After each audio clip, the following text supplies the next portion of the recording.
किया है कि आपके माध्यम से हम सरायरंजन के तमाम जनता के सामने सामने अपना घोषणा पत्र जारी करना चाहते हैं और इस घोषणा पत्र के माध्यम से हम लोगों के बीच जा रहे हैं यह कहते हुए अगले 5 साल में हम क्या काम करें, वो हमारा घोषणा पत्र है।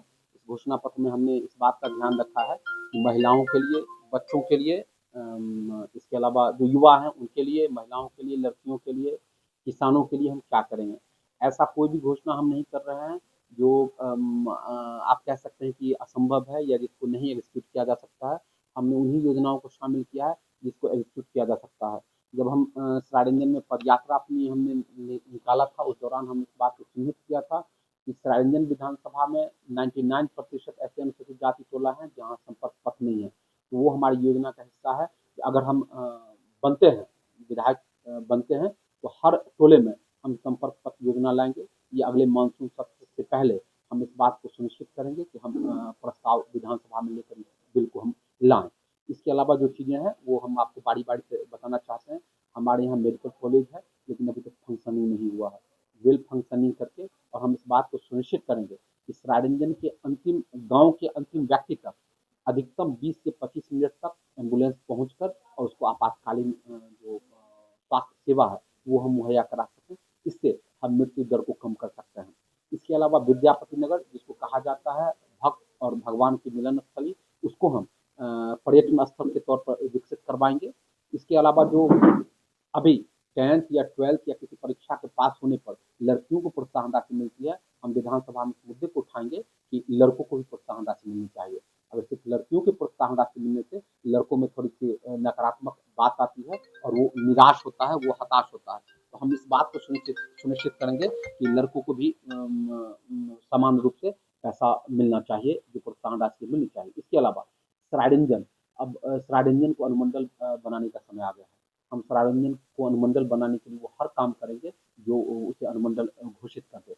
इसके अलावा दोनों ब्लॉक में, जो सरायरंजन और विद्यापति नगर ब्लॉक है, दोनों में डे नाइट के लिए एक-एक स्टेडियम का निर्माण हम करेंगे, ताकि जो युवाओं के लिए खेल के लिए आसानी से वो काम कर सके। विधानसभा में हम इस मुद्दे को भी उठाएंगे कि जीविका की जो सीएम है और जीविका की जो बुक कीपर है, उसको भी मानदेय 9600 रुपया मिल रहा है, उसको परमानेंट जॉब किया जाए और उसको सैलरीड किया जाए।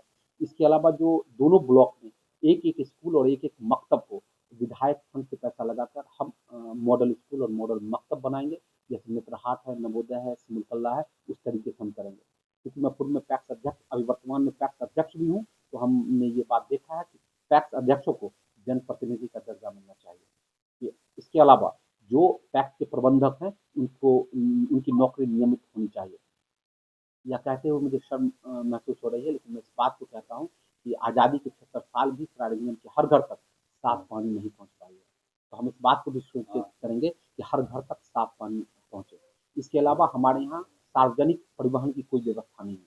हम इस बात को सुनिश्चित करेंगे कि सरकारी बस, बिहार परिवहन विभाग की बस दोनों ब्लॉक को छूते हुए इस तरह से चले कि 10 बजे वो जिला मुख्यालय पहुँचे और शाम को वापस आए। इससे लोग जो भी एक्सीडेंट होता है या लोगों को जाने में समस्या होती है, वो समस्या समाप्त होगा।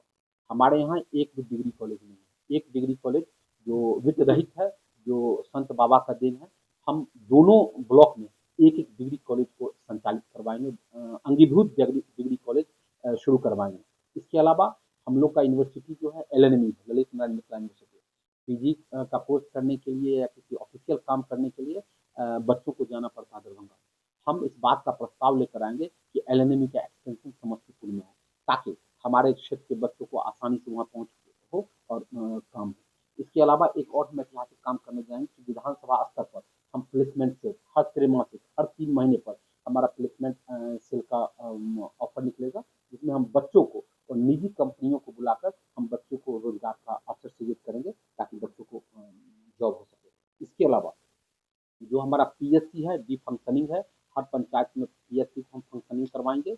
इसके अलावा जो एक चीज़ और भी हम करना चाहते हैं जो बिहार के संदर्भ में है कि ज़मीन का जब रजिस्ट्री होता है, जब डीड होता है, रजिस्ट्री होता है, उसी समय ऑटोमेटिक दाखिल खारिज का म्यूटेशन का ऑटोमेटिक मोड पे आवेदन हो जाना चाहिए।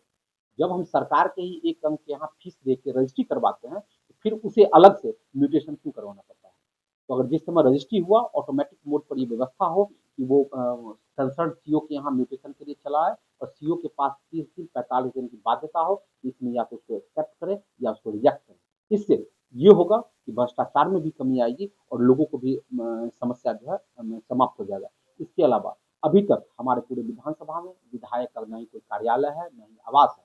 हम इस बात को भी सुनिश्चित करेंगे कि एक वेल फंक्शनिंग कार्यालय हो, ताकि किसी को भी कोई भी समस्या किसी वक्त हो तो हमारे कार्यालय में जाकर हमसे संपर्क कर सकता है, और जिसमें हम समय समय पर जनता दरबार भी लगाएंगे, ताकि तंत्र और लोक, जो लोकतंत्र है उसमें तंत्र और लोक के बीच में ज्यादा गैप न हो, वो आसानी से कनेक्ट हो सके एक दूसरे से और आसानी से काम किया जा सके। ये सभी मुद्दे हैं जिस पर हम लेकर आएंगे, काम करेंगे अगर हम जीतते हैं तो। और आपके पास इसके अलावा जो समूह लोन है, अभी जो देखते हैं कि निजी जो फाइनेंस कंपनी है वो उसके से सभी महिलाएं, खासकर ग्रामीण महिलाएं परेशान है। इसका जीता जागता उदाहरण सहारा था। सहारा के भुक्तभोगी शायद ही कोई गांव हो, कोई पंचायत हो जहाँ के लोग नहीं होंगे, तो उसको एक रेगुलेटर बोर्ड होना चाहिए जो इस बात को मतलब निश्चित करे कि अवैध तरीके से जो उगाही की जाती है लोन की और औने पौने दाम में जो इंटरेस्ट रेट लिया जाता है उसको किया जाए। इसके अलावा पूरे भारत में सबसे ज्यादा एमएसपी पर जो अनाज है उसकी खरीदारी हरियाणा और पंजाब में होती है। उसी तर्ज पर सरायरंजन विधानसभा में हम सुनिश्चित करेंगे कि खुले तौर पर किसान जब चाहें एमएसपी पर अपने अनाज को बेच सकते हैं। ये हमारा चुनावी मुद्दा है जिसको लेकर हम आप लोगों के बीच, हाँ एक चीज और भी है, पिंक शौचालय। आज हमारे यहाँ पेठिया होता है, हाट होता है, बाजार होता है, वहाँ हमारी माँ बहन जाती है खरीदारी करने के लिए, बाजार करने के लिए। वहाँ सबसे बड़ी समस्या उनके साथ होती है शौचालय की।